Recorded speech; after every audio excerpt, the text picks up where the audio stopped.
Yo, what's going on everybody? Welcome to another WWE 2K17 video, and this time we're gonna be doing something a little bit different as we're gonna be discussing hidden features in WWE 2K17. I am a huge fan of D101 Gaming, and he has a series in his channel called 5 Things You Might Not Know About WWE 2K17. So out of respect, I went on Twitter and I basically asked him if it was possible I could do something similar to that. He said to go for it, and now we are here. Now I don't know all the hidden features in the game, so obviously I'm gonna be needing your help. In the comments below, let me know of any hidden features that you guys know so I could cover it in a future episode. So since I've been doing WWE 2K17 tutorials and tips, and in general besides covering all the news and updates for the game, I've been providing you guys with multiple guides, whether it's covering glitches or anything like that. So in this episode, I'm gonna be recapping most of the tutorials that I did for the game, as there are multiple hidden features that not everybody knows about. So now that you know what this is all about, without further ado, let's get right to it. And keep in mind, this is not a top 10, but nonetheless we're still gonna do a countdown. And let's start off with an entrance to the backstage that not a lot of people know about. So the entrance and exits that we all know is the middle and also on the right side of the stage, but similar to the right side, there's an entrance on the left side as well, which will lead you straight into the hallway of the backstage area. The unique thing about this entrance is that it's only an entrance, it is not an exit, while the other two entrances that we do know, they are not just entrances, as they are also exits. So yeah, go ahead and try, because it seems like the left side of the stage does not get any love. For the next one, much thanks to the 101 Gaming, as he covered this one on episode 1 of his series, and I certainly didn't know about, but it's pretty cool. So Ric Flair basically has an extra attire, and it's basically an attire where you're able to make him a manager. So yes, he got his own manager attire. So next time you want to have Ric Flair as a manager, certainly pick his manager attire, or go ahead and edit your teams and definitely make Evolution. Unfortunately though, we don't have Batista, so we are gonna have to download him from Community Creations. And speaking about Community Creations, the next feature that not a lot of people know about is the fact that if you guys download a superstar that has an updated attire, ultimately you're gonna end up with a whole complete new model superstar, but you can actually make that updated and downloaded version of the superstar an alternate attire. Head over to Creations, Superstar, Edit Custom Superstar, pick the alternate attire that you guys downloaded, and in personal information, use as alternate attire, pick yes. Now once you go back and you're selecting a superstar, instead of being in a new slot, it's gonna be in the attire options of that specific superstar. For the next couple of features, we're gonna be messing around with the option menu in WWE 2K17. Besides turning on blood, you could actually do a couple of other things, because when you start off the game, the default settings are not necessarily the best. Now just in the menu gameplay options, one of the big features that you could change is the submission system, where you could use the alternate submission system that is new to this year's game, that is pretty similar to the button smashing system that used to be before. So if you don't like the slider, maybe this submission system will work better for you. Moving on to another option that I also cover in my channel, if you guys want unlimited reversals, basically if you guys want to be able to reverse any move that you want without actually running out of it, turn off limited reversal, and you and also the computer, keep that in mind, will not have a limit on reversals, pretty much how the game used to be back then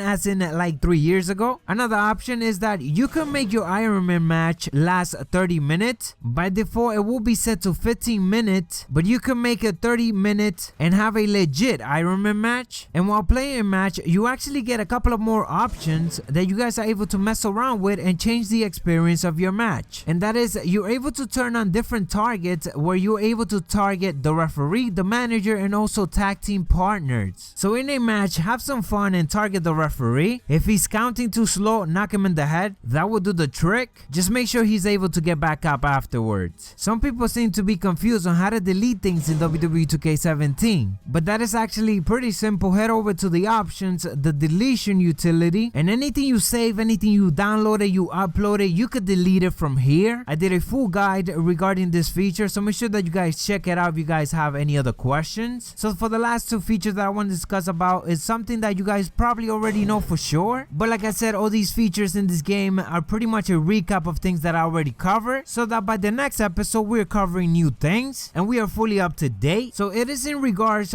to the breakout that you're able to do in the entrances. So if you're playing a no DQ match, you could actually break out with different weapons. Talk about your opponent having absolutely no chance in hell. On top of that, if your opponent has an object such as a championship or a bat, once you attack them, you're actually able to pick that weapon up and hit them with it. Pretty simple but devastating. And the last one is in relationship to what I just discussed, and it's just a pretty cool thing because you're actually able to play Xavier Woods' trombone in WWE 2K17. Pretty simple, all you have to do is attack him during his entrance and just pick it up and play it. You cannot attack your opponent with it, you could actually only play it. So that is where this first episode is gonna end up. I hope that you guys enjoy it. Make sure that you guys drop a like if you did. I hope that you guys learned a new feature that you guys might have not known about. But if you know any that I didn't cover here, make sure that you guys leave it down in the comments below so I can include it in the next episode. So with that being said, thank you guys for watching. Thank you for 3,000 subscribers. But of course, if you haven't yet subscribed, because we're on the road to 4,000 subscribers, much to dig it.